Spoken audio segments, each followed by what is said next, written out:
సూర్యాపేట జిల్లా కోదాడలో TRS party MLC అభ్యర్థి పల్లా రాజేశ్వర్ రెడ్డికి నిరసన తెగ తగిలింది. ఎన్నికల వేళ పార్టీ నేతల నుండి వ్యతిరేకత వెల్లవిల్లుతుంది. ఎన్నికల ప్రచారంలో భాగంగా కోదాడలో నిర్వహించిన ఎమ్మెల్సీ సన్నాహక సమావేశంలో చిలుకూరు మాజీ మండల పార్టీ అధ్యక్షుడు పల్లా రాజేశ్వర్ రెడ్డిని నిలదీశారు.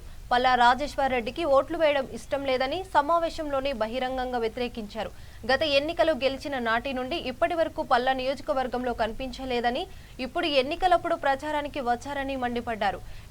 ఎన్నికలప్పుడే గ్రాడ్యుయేట్లు గుర్తుకు వస్తారా అంటూ నిలదీశారు.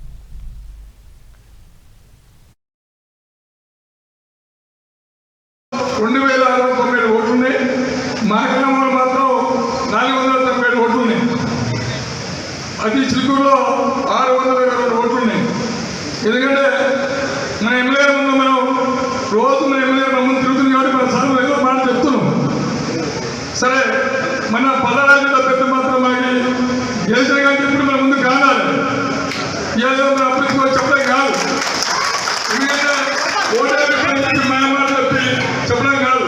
అది పూర్తి బాధ్యత ఎమ్మెల్యే గారు కానీ మనలో బాధ్యత తీసుకుంటే ఆ ఓట్లు పడతాయి. ఈ సమూహం ఏదో మీరు చెప్పి మనమాలను ఎక్కుపోవడం కాదు. నేను నా మనం చెప్పాలి. ఎందుకంటే పూర్తి బాధ్యత తీసుకుంటే ఎమ్మెల్యే గారు పూర్తి బాధ్యత తీసుకుంటే ఈ ఓట్లు పడతాయని చెప్పి సభకు తెలియజేస్తూ ఈ అవకాశం ఎమ్మెల్యే గారికి ధన్యవాదాలు ముగించుకుంటున్నాం. ఎందుకంటే